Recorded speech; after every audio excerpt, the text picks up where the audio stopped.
Hello student, FYBSc semester ફર્સ્ટમાં microbiology સબ્જેક્ટમાં આપણે થર્ડ યુનિટ સ્ટડી કરી રહ્યા છીએ. બરાબર, તેમાં આપણે લાસ્ટ વિડીયોની અંદર અથવા તો કહી શકાય કે લાસ્ટ લેક્ચરની અંદર આપણે 3.4 જે પોઈન્ટ આપણે કમ્પ્લીટ કરેલો છે, જેનું નામ હતું structure of external to cell wall.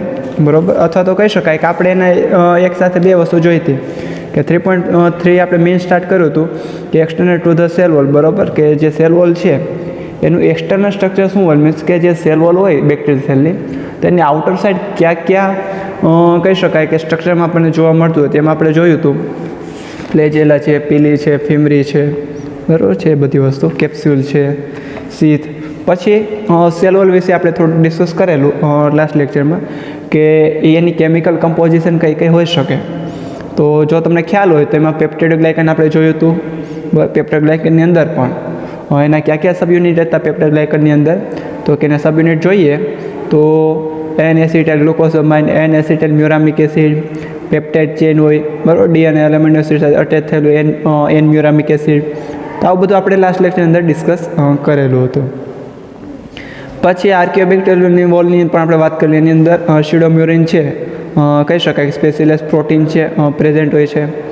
પછી ગ્રામ પોઝિટિવ યુબેક્ટેરિયન, ગ્રામ નેગેટિવ યુબેક્ટેરિયા, એની આપણે સેલ વોલ વિશે વાત કરેલી કે પોઝિટિવ બેક્ટેરિયા છે તેની અંદર પેપ્ટાઇડોગ્લાયકન લેયર કહી શકાય તો અમાઉન્ટ છે વધારે હશે કે ઓછું, તો કે અમાઉન્ટ કેવો હશે, વધુ હશે.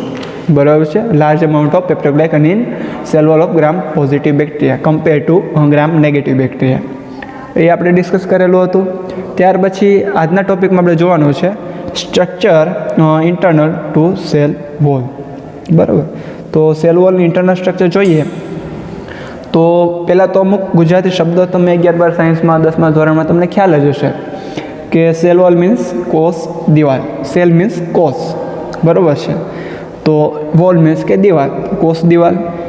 પછી વાત કરીએ સેલ મેમ્બ્રેન, તો સેલ મેમ્બ્રેન મીન્સ કે સ્તર અથવા તો લેયર, તો જે કોષરસ સ્તર આપણે જે કહેતા હોઈએ છીએ તે સેલ મેમ્બ્રેન. બરાબર, જે સેલ વોલની અંદરની બાજુએ આવેલી હોય છે, તેના વિશે આપણે ડિસ્કસ કરીએ. Cell membrane. Cell membrane is an integral part of all cells.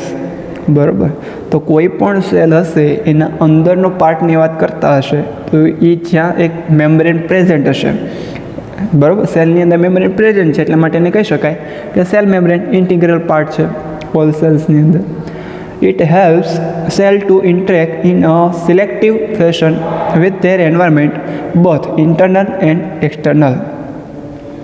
તો શું કરશે તો કે એન્વાયરમેન્ટ સાથે, બરાબર, ઇઝીલી કહી શકાય કે હેલ્પફુલ થશે ઇન્ટરનલી અને એક્સટર્નલી કોઈ બી વસ્તુ એક્સચેન્જ કરવા માટે. Cell membrane. Cells should be not only able to absorb nutrient and element the waste. તો સેલ છે, બરાબર, સેલ મેમ્બ્રેન થ્રુઆઉટ ખાલી ઓનલી આપણે ન કહી શકાય કે ન્યુટ્રિયન્ટની જરૂર છે, તે પોતે ન્યુટ્રિયન્ટ મીન્સ કે પોષણ મળતું એવું અથવા તો કહી શકાય ફૂડ. બરાબર, તો એ ન્યુટ્રિયન્ટ છે જરૂરી નથી કે, બરાબર, ખાલી સેલ મેમ્બ્રેન છે એને એબ્ઝોર્બ કરવા માટે અથવા તો વેસ્ટ મટીરિયલ છે એને એલિમિનેટ કરવા મીન્સ કે સેલમાંથી બહાર કરવા નિકાલ કરવા માટે એટલું જ વર્ક નથી, એ સિવાય પણ વર્ક હોય છે. But have to maintain interior state so that it can change in external environment. તો એક્સટર્નલ એન્વાયરમેન્ટ મીન્સ કે સેલની બહારની બાજુએ. ઇન્ટરનલ એન્વાયરમેન્ટ કીધું હોત તો સેલની અંદર જે એન્વાયરમેન્ટ છે એની આપણે વાત કરતા હોઈએ. બરાબર છે, અહીં તમને કીધું છે એક્સટર્નલ મીન્સ કે આઉટસાઇડ ઓફ ધ સેલ. બરાબર, તો ત્યાંની એન્વાયરમેન્ટની અકોર્ડિંગ જે સેલ મેમ્બ્રેન છે શું કરતું હોય તો કે પોતે મેન્ટેન કરતું હોય છે કે પોતાનામાં નાના મોટા જે ચેન્જીસ છે બહારના એન્વાયરમેન્ટ થતા હશે એના અકોર્ડિંગ સેલ મેમ્બ્રેન છે પોતે મેન્ટેન કરી સેલને એનાથી ડેમેજ અથવા તો નુકસાન નથી થવા દેતું. એ પણ એ પોતાનું એક પ્રોપર ફંક્શન છે. બરાબર, બાકી absorb nutrient, element, the waste એ તો છે જ તે.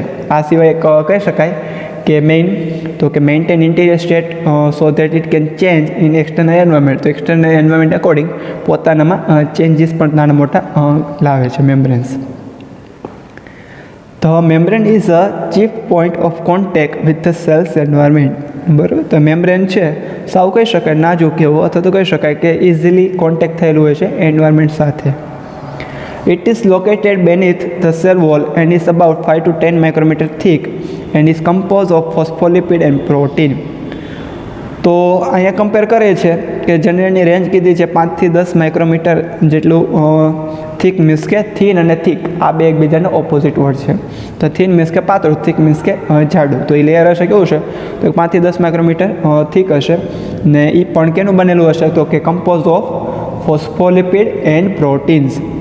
તો પ્રોટીન અને સાથે સાથે લિપિડ, પણ લિપિડ કેવું જેની સાથે ફોસ્ફરસ અથવા ફોસ્ફેટ કમ્પાઉન્ડ છે અટેચ થયેલું હોય તેવું લિપિડ, ફોસ્ફોલિપિડ બરાબર. તો તે ફોસ્ફોલિપિડ સ્ટ્રક્ચર જો તેમાં ફોસ્ફરસના મોલેક્યુલ્સ ત્યાં પ્રેઝન્ટ હોય છે. The phospholipid form a bilayer in which most the protein are held firmly.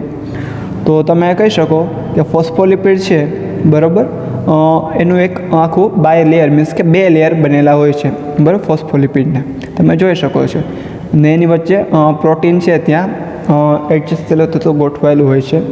તો એના પણ protein are of 2 type means કે એના પણ 2 ટાઈપ છે. ક્યાં ક્યાં પ્રોટીન હોય છે તો કે આઈપી અને પીપી. તેના ફૂલ ફોર્મ જોઈએ તો આઈપી મીન્સ કે ઇન્ટિગ્રલ પ્રોટીન અને પીપી મીન્સ કે પેરિફેરલ પ્રોટીન. બંનેનું અહીંયા વર્ક પણ અલગ અલગ થશે. તો ઇન્ટિગ્રલ પ્રોટીન છે તો નામ ઉપરથી જ ખ્યાલ આવી જાય કે જે ફોસ્ફોલિપિડનું બાયલેયર છે ઇન્ટિગ્રલ મીન્સ કે વચ્ચેની બાજુ ઇન્ટિગ્રેટ થયેલું હશે ક્યાંક બરાબર. તો તમે જોઈ શકો સ્ટ્રક્ચરની અંદર કે ફોસ્ફોલિપિડના બાયલેયર તમને બતાવેલા છે બરાબર બંને બાજુએ અને વચ્ચે આઈપી લખેલું છે મીન્સ કે ઇન્ટિગ્રલ પ્રોટીન છે બરાબર. અને જે ફોસ્ફોલિપિડ બાયલેયરની સરફેસ ઉપર અટેચ થયેલું છે બહારની બાજુએ બરાબર સેલ મેમ્બ્રેનમાં તો એને આપણે પેરિફેરલ પ્રોટીન કહી શકાય બરાબર. જે છે ને ફોસ્ફોલિપિડની સાથે અટેચ થયેલું લૂઝલી અટેચ થયેલું જોવા મળે છે. જે ઇન્ટિગ્રલ પ્રોટીન છે વચ્ચે બાયલેયરમાં જોવા મળતું હોય છે. તો આ સિમ્પલી એનું સ્ટ્રક્ચર થઈ ગયું છે. અને એનું તમને કીધું કે કમ્પોઝિશન મીન્સ કે કેને કેને બનેલું હોય છે પ્રોટીન તો કેને 2 ટાઈપ કીધા છે બરાબર. તો આ એક તમને આઈડિયા આવે કે સેલ મેમ્બ્રેન હોય છે બરાબર. સિમ્પલી આપણે જોઈએ તો એક પાતળું લેયર જોવા મળે. એની ઉપર તમે એનાલિસિસ ડીપ એનાલિસિસ કરો તો તમને ખ્યાલ પડે કે એમાં પણ ફોસ્ફોલિપિડ અને બાયલેયર આવે છે. એમાં પણ 2 અલગ અલગ ટાઈપના પ્રોટીન જોવા મળે છે. કોઈ છે ઇન્ટિગ્રલ, બીજું હોય છે પેરિફેરલ પ્રોટીન. જોઈએ આગળ સેલ વોલમાં તે હવે ઇન્ટિગ્રલ પ્રોટીન છે બરાબર એ શું હેલ્પ કરે છે અને પેરિફેરલ પ્રોટીન છે એ શું હેલ્પ કરે છે એના વિશે આપણે થોડું ડિસ્કસ કરીએ. તો અહીંયા વાત કરેલી છે પહેલાં તો ઇન્ટિગ્રલ પ્રોટીન મીન્સ કે IP. Integral protein cannot be removed without causing damage to cell membrane બરાબર. તો સિમ્પલી કીધું છે કે ઇન્ટિગ્રલ પ્રોટીન મીન્સ કે વચ્ચે પોતે કહી શકાય કે પોતે વ્યવસ્થિત ફોર્મમાં ત્યાં એક રીતના કહી શકાય સ્ટ્રોંગલી અટેચ થયેલું હશે બરાબર. તો જ્યાં સુધી સેલને ડેમેજ નહીં થાય તો સેલ મેમ્બ્રેનને ડેમેજ નહીં થાય ત્યાં સુધી આપણે ઇન્ટિગ્રલ પ્રોટીન આપણે રિમૂવ કરી શકાતું નથી હોતું બરાબર છે. એની કમ્પેરમાં જ્યારે આપણે પેરિફેરલ પ્રોટીનની વાત કરીએ તો આપણને ખબર છે કે જે ફોસ્ફોલિપિડ બાયલેયર છે સેલ મેમ્બ્રેનનું તેમાં ઉપરના ભાગમાં એટલે કે સરફેસ ઉપર લૂઝલી અટેચ થયેલું હોય છે એટલે કે કેવા પૂરતું ત્યાં જોડાયેલું હોય છે. તો એને આપણે ઇઝીલી રિમૂવ કરી શકાય અમુક એવી ટ્રીટમેન્ટ આપીને બરાબર છે. તો બે અહીંયા એકબીજાથી ડિફર પડે છે કે integral protein can not be remove without causing damage to cell membrane એટલે કે સેલ મેમ્બ્રેનને ડેમેજ કરો બરાબર અથવા તો સેલ મેમ્બ્રેન તૂટે પછી જ આપણે ઇન્ટિગ્રલ પ્રોટીન આપણે રિમૂવ કરી શકાય. બટ અહીંયા પેરિફેરલ પ્રોટીન છે એને આપણે ઇઝીલી રિમૂવ કરી શકાય માઇલ્ડ ટ્રીટમેન્ટની અંદર અથવા તો અમુક એસિડ અથવા તો કોઈ એવા બીજા સોલ્યુશન છે એની હેલ્પ લઈને તમે ઇઝીલી પેરિફેરલ પ્રોટીન આપણે રિમૂવ ત્યાંથી કરી શકાય છે. એનું રીઝન શું છે તો કે સેલ મેમ્બ્રેનનું જે ફોસ્ફોલિપિડ બાયલેયર છે એમાં લૂઝલી અટેચ થયેલું હોય છે એટલા માટે. The lipid matrix has fluidity which is essential for various functions of the membrane and depend on factors like temperature and proportion of unsaturated fatty acid to saturated fatty acid present બરાબર. તો અહીંયા તમને કીધેલું છે કે આ જે cell membrane છે બરાબર તો એની ફ્લુઇડિટી હોય છે મીન્સ કે અંદર જે કહી શકાય એક ટાઈપનું લિક્વિડવાળું ત્યાં ફોર્મમાં જોવા મળતું હોય છે મેટ્રિક્સ મીન્સ આધારક. તો અંદરના ફોર્મમાં જોશો તો ફ્લુઇડિટી હોય છે તો એના પણ પોતપોતાના અલગ અલગ ફંક્શન હોય છે સેલ મેમ્બ્રેનને થ્રુ આઉટ કરી શકાય કે કેવું ત્યાંનું ટેમ્પરેચર છે અથવા તો જે લિપિડ છે તે ફેટી એસિડ કેવું છે, સેચ્યુરેટેડ છે કે અનસેચ્યુરેટેડ, બરાબર. તો તમે ટ્રાય કરજો સેચ્યુરેટ ફેટી એસિડ કોને કહેવાય, અનસેચ્યુરેટ ફેટી એસિડ કોને કહેવાય, બરાબર. સંતૃપ્ત ને અસંતૃપ્ત ફેટી એસિડ આ તમારે 11 સાયન્સમાં ક્યાંક આવી ગયેલું હશે. Structure and composition of cell wall of archaeobacterial is quite different from that of cell membrane of eubacteria. તો આર્કિયોબેક્ટેરિયન સેલ મેમ્બ્રેનની વાત કરે છે ને યુબેક્ટેરિયા, તો બંનેની અંદર નોર્મલી માઇનર ડિફરન્સ જોવા મળે છે સ્ટ્રક્ચર અને કમ્પોઝિશન બેઝ વાઇઝ. તો વાત કરીએ આર્કિયોબેક્ટેરિયલ, તો આર્કિયોબેક્ટેરિયા કોને કહે તો કે મેં તમને લાસ્ટ લેક્ચરમાં કીધેલું કે એવી એક્સ્ટ્રીમ કન્ડિશન હોય ત્યાં ઇઝીલી પોતે સર્વાઈવ કરતા હોય છે. શું કામ તો કે એને બોડીની અંદર તો તેની જે સેલ છે એની પાસે કાંઈક એવા સ્પેસિફિક ટાઈપના પ્રોટીન હોય છે, બરાબર છે. એની મદદથી પોતે ઇઝીલી સર્વાઈવ કરતી, જેમ કે હાઈ ટેમ્પરેચર ઉપર અમુક બેક્ટેરિયા જોવા મળતા હોય છે, અમુક લો ટેમ્પરેચર ઉપર સાયક્રોફાઇલ જોવા મળતા હોય છે, અમુક ઓસ્મોટિક પ્રેશર હાઈ હશે ત્યાં પણ જોવા મળતા હોય છે, અમુક બેક્ટેરિયા એરોબિક બેક્ટેરિયા. તો એનું મેઇન રીઝન છે કે એના સેલમાં કાંઈક ને કાંઈક સ્પેશિયલાઇઝ જે ઓર્ગેનલ્સ તો ન કહેવાય પણ એવા પ્રોટીન અથવા તો કોઈ એવી કમ્પોઝિશન એવી હશે જેના લીધે પોતે આવા એક્સ્ટ્રીમ કન્ડિશન અંદર સર્વાઈવ કરતા હોય છે. તો એની આપણે સેલ મેમ્બ્રેનની વાત કરીએ તો as most of archaeobacterial are found in extreme environment. તો ફર્સ્ટ તમને કીધું કે આર્કિયોબેક્ટેરિયલ ક્યાં જોવા મળે તો કે એક્સ્ટ્રીમ એન્વાયરમેન્ટ, મીન્સ કે હાઈ પીએચ હોય, મીન્સ કે હાઈ એસિડિક હોય અથવા તો હાઈ બેઝિક પીએચ હોય, હાઈ ટેમ્પરેચર, લો ટેમ્પરેચર હોય, બરાબર છે. એવા એક્સ્ટ્રીમ એન્વાયરમેન્ટની અંદર તે need unusual physiologically specialise membrane for survival. ત્યાં શું કીધેલું છે એના માટે ફિઝિયોલોજિકલી જોવા જઈએ તો સ્પેશિયલાઇઝ મેમ્બ્રેન હોવાને લીધે પોતે ઇઝીલી સર્વાઈવ કરે છે. જો સ્પેશિયલાઇઝ મેમ્બ્રેન ન હોય તો ઇઝીલી ત્યાં મેમ્બ્રેન બ્રેક થઈ જશે અને સેલ છે બરાબર લાંબા સમય સુધી સર્વાઈવ ન કરી શકે. તો એક્સ્ટ્રીમ એન્વાયરમેન્ટની અંદર સર્વાઈવ કરવાનું મુખ્યનું બેઝિક રીઝન કહી શકાય કે સ્પેશિયલાઇઝ ફોર્મની અંદર મેમ્બ્રેન હોય છે, બરાબર છે, એના લીધે.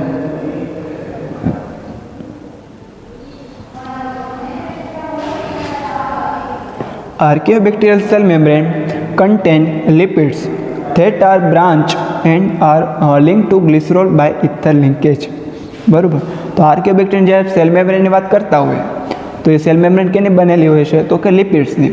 પણ લિપિડ પણ કેવા ફોર્મમાં તો ત્યાં આપણે કહી શકાય કે સિમ્પલર ફોર્મમાં લિપિડ નહીં હોય, બરાબર છે. ત્યાં બ્રાન્ચ ફોર્મમાં હશે અને એમાં પણ કોની સાથે લિંક થયેલું હશે, કોની સાથે અટેચ થયેલું હશે તો કે ગ્લિસરોલ સાથે. અને કયા બોન્ડથી તો કે ઇથર બોન્ડથી અથવા ઇથર લિંકેજથી, બરાબર.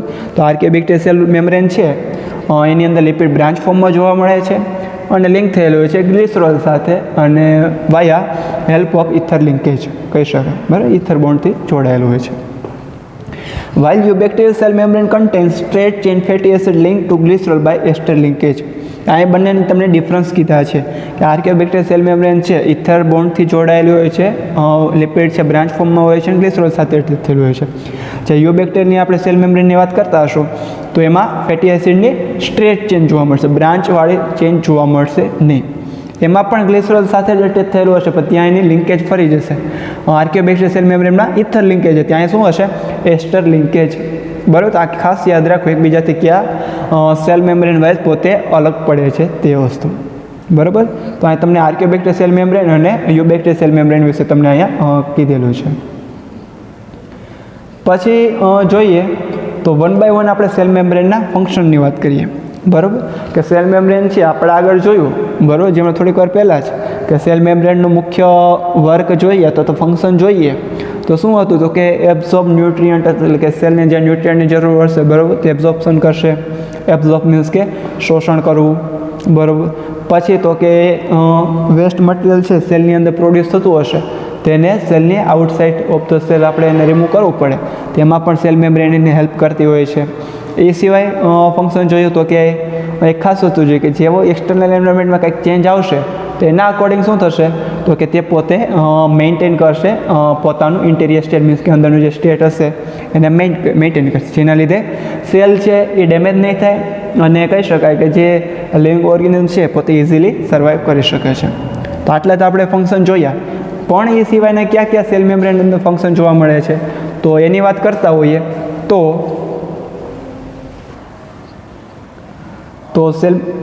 સેલ મેમ્બ્રેનની અંદર ફંક્શનની વાત કરીએ બરાબર, તો એક તો એબ્ઝોર્બ ન્યુટ્રિશન બરાબર છે, પછી એલિમિનેટ ઓફ વેસ્ટ મટીરિયલ એ પણ ઓકે છે, પછી ઇન્ટિરિયર સ્ટેટ મેન્ટેન કરવાનું એ પણ આપણે જોયું. એ સિવાય બીજા ક્યાં ફંક્શન 2 થી 3 માર્કમાં ક્વેશ્ચન નીકળે સેલ મેમ્બ્રેનના ફંક્શન તમારે ડિસ્ક્રાઇબ કરો અથવા તો શોર્ટ નોટ લખો તો ત્યાં તમે આ ફંક્શન બધા લખી શકો છો. જે ફંક્શન ઓફ સેલ મેમ્બ્રેન કરીને તમને અહીંયા 5 અલગ અલગ ફંક્શન આપેલા છે તે, અને 3 ફંક્શન આપણે ઉપર જોયેલા તે. તો ફર્સ્ટ ફંક્શન છે સેલ મેમ્બ્રેનનું, it is a hydrophobic barrier to penetration of water soluble molecules. તો ફર્સ્ટ ફંક્શન એ શું કીધું તો કે કેવું છે, હાઇડ્રોફોબિક બેરિયર. બેરિયર મીન્સ એક વચ્ચે વાહક તરીકે અથવા તો વાહક તરીકે હોય એને આપણે બેરિયર કહેવાય બરાબર. તો અથવા તો કહી શકાય અવરોધ પણ આપણે કહી શકાય બરાબર. અવરોધ પાછો બીજા કહી શકાય વર્ડમાં આપણે નહીં જોતા બરાબર ને, તો ફિઝિક્સમાં અવરોધ આવે એ પાછો અલગ હોય બરાબર. તો આપણે અહીંયા સેલની આપણે કહેવાય કે એના પ્રોટેક્શન માટે તો તેના રક્ષણ માટે ફરતે જે આખું સરાઉન્ડિંગ જે આખું મેમ્બ્રેન આવેલું છે એને આપણે સેલ મેમ્બ્રેન કહેતા હોઈએ છીએ. એની ઉપર આવે છે સેલ વોલ. તો જે સેલ મેમ્બ્રેન કેવી છે તો કે હાઇડ્રોફોબિક એનો નેચર હશે. મીન્સ કે તમે એને પાણીની અંદર મૂકો તો પાણીના મોલિક્યુલ છે બરાબર, વોટર મોલિક્યુલ છે એ સેલની અંદર આવવા ન મળે બરાબર. તો જે જરૂરી હશે એ જ અંદરની બાજુએ આવશે. તો એવા અમુક વોટર સોલ્યુબલ મોલિક્યુલ હશે ઇઝીલી પોતે પેનિટ્રેટ ન થઈ શકે બરાબર. તો જેની જરૂર હશે એવા જ પોતે અંદર લઈ શકતા હોય છે. તો hydrophobic barrier to penetration of water soluble molecule, કે જે વોટરની અંદર સોલ્યુબલ થઈ જતી એવા મોલિક્યુલ માટે કહી શકાય કે હાઇડ્રોફોબિક બેરિયર તરીકે ત્યાં વર્ક કરે છે. It is a selectively permeable barrier that allow passes of particular atom and molecules in and out of the cell. એક ટાઈપનું પરમિએબલ બેરિયર તરીકે પણ ત્યાં વર્ક. પરમિએબલ મીન્સ કે સિલેક્ટિવ એટલે કે પસંદગીમાન કહી શકાય બરાબર. તમે 11 સાયન્સમાં ક્યાંક પસંદગીમાન આપણે એવો શબ્દ આવેલો હશે.